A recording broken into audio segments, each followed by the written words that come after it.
Hai, good morning anak-anak. Apa kabar semuanya? Pastinya dalam keadaan sehat-sehat saja ya. Hari ini kita akan melakukan pembahasan ya. Kalian bisa lihat di buku kalian pada halaman 83 yaitu pembelajaran 5 dan pembelajaran 6 yaitu subtema 3 tematik 3F. Oke, langsung saja kita masuk ke pembahasan yang pertama adalah bahasa Indonesia ya. Di sini bahasa Indonesia kita akan bahas tentang biodiesel dan biosolar ya. Kalian bisa lihat di halaman 83, di situ sudah ada teksnya. Kalian silakan simak penjelasan dari teacher dan juga kalian bisa baca-baca di teks halaman 83 dan 84. Oke. Kendaraan bermotor ya, baik itu mobil, ya sepeda motor, kemudian pesawat, bis yang biasa kita jumpai dalam seharian ya, untuk bisa beroperasi dari suatu tempat ke tempat yang lainnya menggunakan bahan bakar minyak atau yang kita kenal sebagai BBM ya, baik itu solar ataupun baik itu bensin ataupun pertalite ya, pertamax dan lain sebagainya. Nah, bahan bakar yang digunakan oleh transportasi tersebut ya semuanya adalah bahan bakar dari alam ya yang dihasilkan oleh bumi yang tidak bisa diperbarui ya. Jadi kalau semuanya bahan bakar tersebut tidak bisa diperbarui ya, jika kita menggunakan bahan bakar tersebut dengan cara tidak bijak, maka bahan bakar tersebut lama-lamaan akan habis ataupun stoknya akan berkurang ya. Nanti dampaknya adalah untuk masa depan anak cucu kita yang akan mendapatkan dampak dari penggunaan bahan bakar tersebut secara berkeseterusan ya. Maka dari itu ya, kita sebagai manusia yang bijak ya, ketika kita menggunakan bahan bakar ataupun kendaraan yang menggunakan bahan bakar dari minyak bumi tersebut ya, kita harus menggunakan secara seefektif mungkin ya. Di sini bahan bakar yang sudah banyak digunakan saat ini berasal dari minyak bumi ya, namun energi bumi ya semakin lama semakin berkurang jika kita tidak menggunakan secara bijak ya. Biodiesel adalah bahan bakar pengganti solar yang terbuat dari tumbuhan. Nah, karena banyaknya manusia yang pintar saat ini ya, banyaknya ilmuwan saat ini ya, mereka berlomba-lomba mencari cara alternatif ataupun mencari cara untuk menemukan sebuah terobosan baru ya, untuk mendapatkan energi alternatif ya, ataupun pengganti bahan bakar minyak bumi tersebut yang sudah ditemukan, yaitu bahan bakar biodiesel ya. Bahan bakar biodiesel ini bukan dari hasil minyak bumi, tetapi bahan bakar ini berasal dari tumbuhan ya. Tumbuhan yang dapat dijadikan bahan bakar adalah tumbuhan-tumbuhan yang berbiji. Salah satunya adalah bunga matahari, kelapa sawit, kemudian pagar jarak, kacang tanah, dan kedelai, yang kesemuanya tersebut mengandung minyak ya, sehingga bisa dijadikan bahan bakar biodiesel ya. Kemudian biosolar merupakan campuran solar dengan minyak dan tumbuhan. Ya, kalian bisa lihat di halaman 84, di situ ada sketsa atau cara bagaimana proses pembuatan biodiesel ataupun biosolar ya. Yang pertama adalah dari tanaman jarak ya, salah satunya yang bisa kelapa sawit ya, ataupun yang lainnya bunga matahari ataupun yang lainnya. Kemudian biji tersebut diolah ya, bijinya diolah dengan cara digiling lalu diperas hingga menghasilkan minyak ya. Kemudian sisa pengepresan biji jarak ya, kemudian jadilah minyak disaring, kemudian bisa digunakan untuk kendaraan-kendaraan yang menggunakan biodiesel atau biosolar ya. Proses pengolahan minyak jarak untuk menghasilkan biodiesel dilakukan dengan menggiling dan memeras biji jarak kering untuk menghasilkan minyak jarak kasar, yang selanjutnya minyak jarak kasar disaring untuk menghasilkan minyak jarak bersih ya. Sedangkan biodiesel dan biosolar memiliki keunggulan dibandingkan solar ya. Salah satunya adalah ketika kendaraan kita menggunakan biosolar ataupun biodiesel ya, keunggulannya asap hasil pembakaran biosolar ataupun biodiesel lebih bersih dan ramah lingkungan ya. Namun biodiesel ataupun biosolar memiliki kelemahan ya. Biosolar menghasilkan tenaga yang lebih rendah dibandingkan solar murni. Ya, sedangkan oleh karena itu biosolar tidak sesuai jika digunakan pada kendaraan alat angkut beban ya. Jadi ya untuk mendapatkan energi alternatif ya diciptakannya itu biosolar ataupun biodiesel ya. Jadi kalian nanti yang mempunyai kendaraan pribadi ya yang harus menggunakan minyak ya kalian bisa beralih ke minyak yang ramah lingkungan seperti biosolar atau biodiesel ya. Karena kenapa? Banyak sekali manfaatnya ya, banyak sekali manfaatnya ketika kita menggunakan biodiesel ataupun biosolar ya. Manfaatnya ya ketika kita menggunakan biodiesel dan biosolar ya pastinya asap yang dikeluarkan oleh kendaraan tersebut akan ramah lingkungan ya. Dan selanjutnya ya ketika kita menggunakan biodiesel ataupun biosolar kemungkinan besar ya penggunaan bahan bakar minyak bumi akan berkurang ya. Karena kenapa? Karena yang biasanya kita menggunakan solar murni tiba-tiba kita beralih ke minyak alternatif atau minyak buatan manusia yaitu biodiesel ataupun biosolar ya.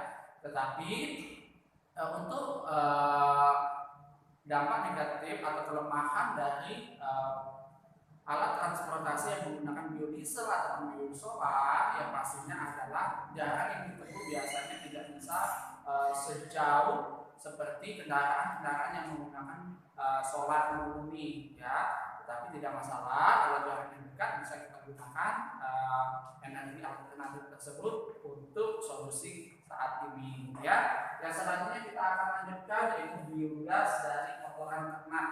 Nah, kalau di rumah-rumah kalian memasak menggunakan gas ya, gas itu berasal dari minyak bumi ya, dari bumi ya, sama halnya kayak solar ya. Solar ataupun gas yang kita gunakan dalam keseharian jika kita tidak menggunakannya secara bijak maka lama-kelamaan akan habis. Nah, kalau tadi diciptakannya yaitu energi alternatif ya solar yaitu biosolar dan biodiesel, sekarang diciptakannya energi alternatif gas yang kita sebut dengan biogas. Kalau gas itu berasal dari peluru bumi, sedangkan biogas adalah hasil dari ciptaan manusia ya, yaitu energi alternatif yang bisa digunakan pengganti gas ya. Kalian bisa lihat di halaman 88, di situ sudah ada teksnya, Tica akan jelaskan sekilas ya. Jadi bagaimana sih Tica proses pembuatan biogas hingga bisa digunakan oleh mami kita untuk memasak ya. Silakan disimak penjelasannya ya. Kotoran ternak merupakan limbah dari kegiatan pemeliharaan sapi, kemudian kambing, ayam dan lain sebagainya ya. Limbah biasanya dibuang dan tidak digunakan lagi ya, akan tetapi kotoran tersebut dapat diolah menjadi sumber energi alternatif ya. Jadi nanti kalau kalian mami papi kalian mempunyai usaha yaitu peternakan, yaitu peternakan sapi, kambing, ayam dan lain sebagainya ya, kotorannya jangan dibuang ya. Manfaatkan kotorannya yaitu dengan cara gimana tidak? Dengan cara untuk menghasilkan biogas ya. Jadi nanti mau masak ya nggak perlu beli gas lagi, nggak perlu isi ulang tabung gas LPG-nya lagi ya. Jadi kalian bisa memanfaatkan kotoran ternak tersebut sebagai biogas untuk memasak di rumah ya. Kotoran ternak yang membusuk menghasilkan gas yang disebut sebagai biogas. Ya, kemudian biogas dapat digunakan sebagai bahan bakar untuk memasak ya. Limbah kotoran hewan ternak dapat menjadi sangat bermanfaat ya. Kalau semuanya kotoran tersebut sudah diperas, diambil ya, saripati kotoran tersebut, nanti sisa atau ampas dari kotoran tersebut bisa dimanfaatkan oleh petani ya untuk bahan pupuk tanaman ataupun tumbuhan yang ada di sekitar rumah kalian ya. di sini teacher akan jelaskan proses pembuatan biogas ya. Yang pertama dilakukan dengan cara yang sangat sederhana ya. Mula-mula kotoran dicampur dengan air dalam wadah besar yang tertutup rapat ya. Pastikan rapat, kalau tidak rapat maka baunya akan sangat menyengat ya. Kemudian kotoran akan menghasilkan gas setelah kurang lebih 14 hari ya. Jadi dalam kurun 2 minggu atau 14 hari ya, kotoran tersebut ya akan menghasilkan gas ya. Hasil biogas kemudian disalurkan melalui selang atau pipa. Kalian bisa lihat gambar sketsanya yang kalian pada halaman 88 ya. Mula-mula kotoran hewan, kemudian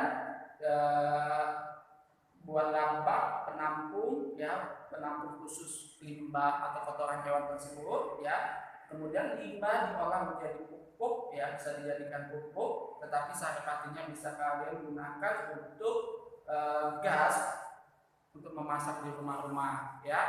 Kemudian penggunaan biogas sangat menguntungkan ya, karena penduduk dapat menghemat biaya pembelian gas. Jadi ketika kalian bisa memanfaatkan kotoran hewan tersebut, kalian nggak usah pusing-pusing lagi memasak nanti. Jadi nggak perlu mengisi ulang gas LPG yang ada di rumah ya. Kalian bisa memanfaatkan biogas tersebut di rumah kalian ya. Kemudian untuk biogas juga tidak mencemari lingkungan ya. Kualitas biogas tidak kalah dari bahan bakar gas yang dijual di pasaran karena memiliki kandungan energi yang tinggi. Jadi nggak ada kelemahan, sisi kelemahan dari biogas yang bisa kita gunakan dalam seharian. Karena kenapa? Justru kita mendapatkan keuntungan. Karena kenapa? Biogas bisa menghasilkan energi tinggi atau energinya bisa seimbang dengan gas yang dijual di pasaran ya. Oleh karena itu biogas sangat cocok menggantikan minyak tanah, gas LPG, batu bara, dan bahan bakar fosil lainnya. Selain itu, ampas ataupun sisa pembuatan biogas kalian bisa gunakan sebagai pupuk kompos ya, atau pupuk-pupuk yang digunakan oleh petani untuk menanam tanaman mereka ataupun tumbuhan-tumbuhan ataupun sayuran yang ada di kebun-kebun ya. Nah, nanti kalian bisa pertimbangkan ya, kalian bisa latihan uji nanti kalau sudah dewasa, dan nanti kalian bisa menciptakan terobosan-terobosan baru untuk menciptakan energi alternatif. Jadi kita nggak hanya berpatokan energi dari bumi saja ya. Oke, selanjutnya kita lanjutkan pembahasan kita, yaitu BPKN mengenai kewajiban dan menjaga lingkungan. Ya, kalian bisa lihat di buku kalian pada halaman 85 ya. Apa saja kewajiban yang bisa kalian lakukan untuk menjaga lingkungan di sekitar kita itu tetap asli ya. Salah satunya kewajiban yang bisa kalian lakukan adalah ketika kalian berbelanja ya, jangan biasakan membeli plastik ataupun kantong asoy ya untuk membawa barang dagangan kalian ya. Karena kenapa? Plastik ataupun kantong asoy ya yang kita beli untuk membawa barang-barang belanjaan yang kita beli di pasaran ya, itu akan menjadi limbah ya di lingkungan kalau kalian tidak membakarnya ya. Karena kenapa? Kantong asoy ataupun plastik yang kalian gunakan untuk bungkus ya, itu tidak bisa terurai oleh bakteri yang ada di tanah ya. Untuk bisa terurai ya, plastik tersebut membutuhkan waktu beratus-ratus tahun lamanya. Makanya boleh menggunakan plastik untuk wadah belanjaan, tetapi ketika sudah tidak digunakan, plastiknya harus kalian bakar terlebih dahulu ya. Kalau seumpamanya sampah atau limbah-limbah itu bisa terurai seperti sayuran atau lain sebagainya ya, tidak masalah, kalian buang saja ke tempat sampah ya. Karena kenapa? Bahan-bahan tersebut lama-kelamaan akan terurai, tidak membutuhkan waktu bertahun-tahun, hanya hitungan hari sampai bulan saja bisa terurai ya.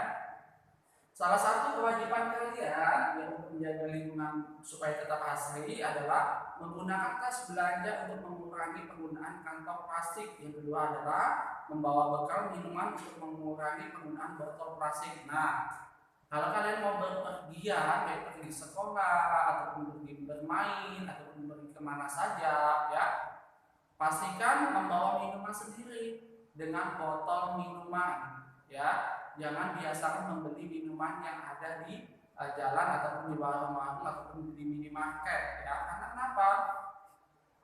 Membeli minuman, ya, itu akan menimbulkan limbah saja. Karena kenapa? Kebiasaan kalian setelah membeli minuman, ya, limbah tersebut kalian buang sembarangan. Ya, kalau dibuang di tempat sampahnya nggak masalah. Karena kenapa?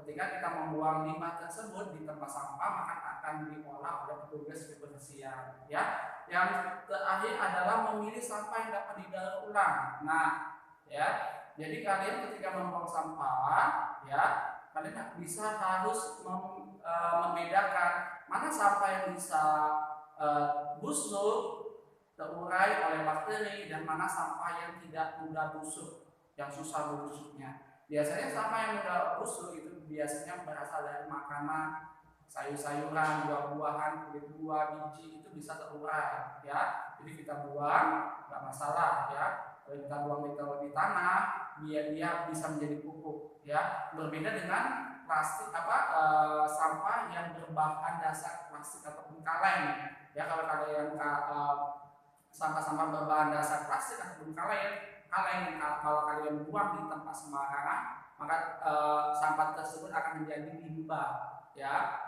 Kalau seumpamanya kaleng, ya, kalau kaleng itu terbuka ketika hujan, dia bisa menampung air sehingga airnya bisa menjadi sarang nyamuk, ya, bisa menjadi bibit perkembangan nyamuk, ya. Jadi ketika kita membuang sampah, kita harus buang dengan kategori itu sampah yang bisa membusuk ataupun sampah yang tidak bisa membusuk, ya. Kemudian untuk sampah yang tidak mudah membusuk, ya, yang tidak bisa terurai, kalian bisa memanfaatkannya, ya, untuk menciptakan prakarya ataupun merecycle sampah-sampah tersebut menjadi sebuah karya yang inovatif, ya. Jadi masih banyak lagi hal-hal yang perlu kita lakukan untuk menjaga lingkungan supaya tetap asri, ya. Yang selanjutnya lihat di halaman 90, ya. Di situ ada sikap menjaga lingkungan di sekolah dan sikap menjaga lingkungan di rumah. Tidak hanya di lingkungan di rumah dan di sekolah, tetapi di lingkungan tempat tinggal juga harus kita jaga sikap kita. Salah satunya sikap yang bisa kita lakukan untuk menjaga lingkungan di sekolah antara lain adalah menjaga kebersihan kelas dan menjaga kebersihan sekolah. Yang kedua adalah menghemat penggunaan air, ya, menghemat penggunaan lampu di kelas dengan cara membuka jendela, ya, dan membuka tirai, ya.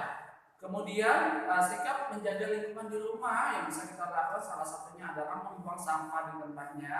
Yang kedua adalah menghemat penggunaan listrik, ya, mengurangi penggunaan kendaraan bermotor dan lain sebagainya. Kalau sikap yang bisa kita lakukan untuk menjaga lingkungan di sekitar rumah kita gimana, teacher? Atau di lingkungan banyak, ya. Salah satunya adalah melaksanakan kegiatan bersih lingkungan dengan masyarakat, kemudian membuang sampah pada tempatnya juga bisa kalian lakukan, ya. Jadi masih banyak lagi hal-hal atau sikap-sikap yang bisa kita lakukan untuk menjaga lingkungan supaya tetap terjaga asliannya, ya.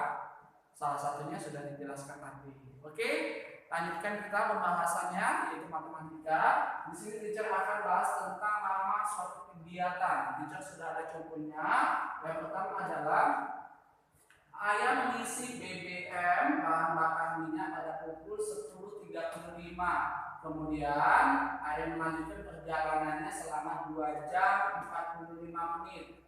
Pertanyaannya adalah ayah tiba di tujuan pukul berapa? Sangat mudah kita kerjakan, ya. Untuk nomor 1, ya, pukul berapa ayah mengisi pukul 10.35.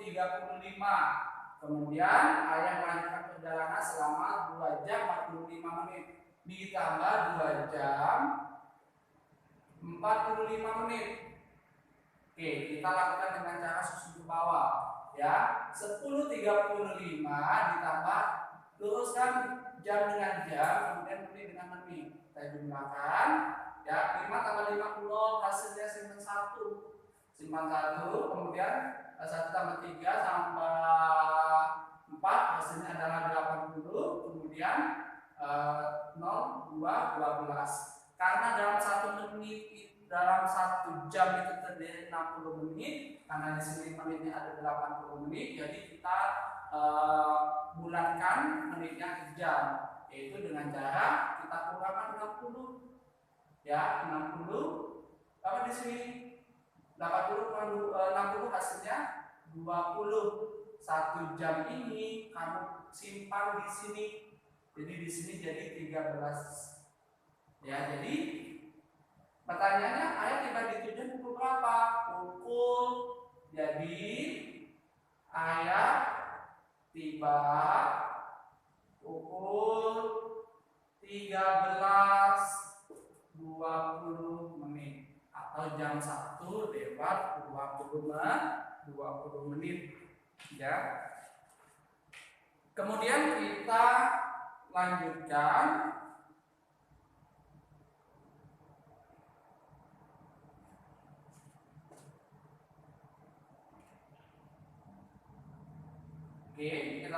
pembahasan kita ya.